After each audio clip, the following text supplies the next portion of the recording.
Hi guys, welcome back to my YouTube channel. If you recall, last week we were exploring the idea of the ego versus our true self and how this false sense of I gets in the way of our happiness. Linking on from that subject, this week is all about uncovering and getting rid of what is known as samskaras.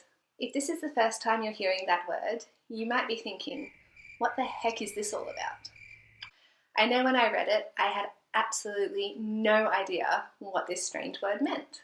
Patanjali describes samskaras as tendencies, potentialities, and latent states which exist in the subconscious and unconscious areas of the mind. These samskaras are built up by the continued action of the thought waves, and they, in their turn, create new thought waves. The process works both ways. Expose the mind to constant thought waves of anger and resentment, and you will find that these anger waves build up anger samskaras, which will predispose you to find occasions for anger throughout your daily life. A person with well-developed anger samskaras is said to have a bad temper. So, what does this really mean? Well, this extract contains a whole world of information and almost contains the key to understanding why you are the way you are, your own tendencies, and your character. I think you see these samskaras most easily in people with, for example, depression. I'm sure you have felt down at least once in your life, and when you are feeling down, it seems like the whole world is just a little bit more dark. What started as a sense of sadness or loneliness becomes this constant feeling of unhappiness deep in the pit of your stomach. Before you know it, you feel trapped and don't really understand how to get out, as the only thing that relieves these underlying feelings is external stimulants, for example, watching television, drinking alcohol, doing drugs, whatever it may be. However, what is so great about these samskaras is that they can be broken, as when you break it down, samskaras describe our default mindset and outlook.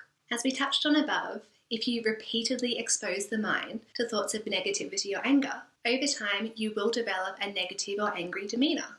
However, as the cause of these characteristics or frame of mind is thought waves, it means that you are able to change any aspect of your outlook on life or frame of mind by doing the exact same thing, effectively meaning that if you want to be happier, expose yourself to thoughts of happiness, and eventually you will develop, a happy samskara, resulting in a more positive demeanour and outlook on life. This almost sounds too easy, doesn't it? And sure enough, it is.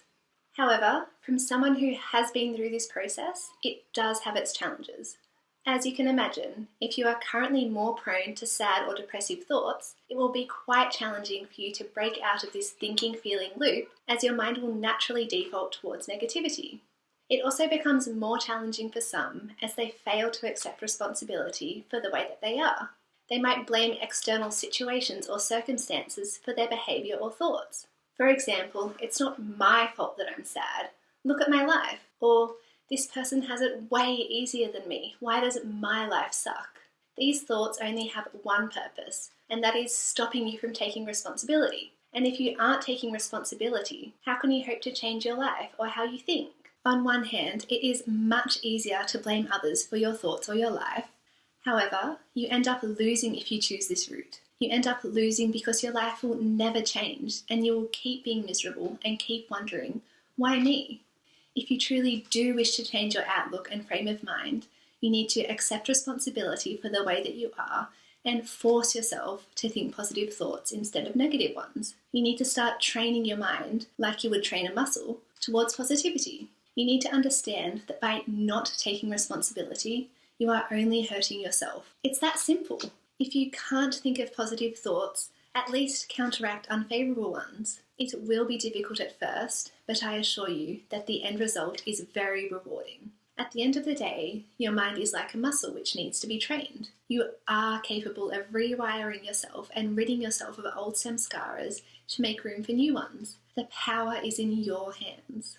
That's it for week 2, guys. Thank you so very much for joining me, and I hope you learned something that you can apply to your life to better your mindset.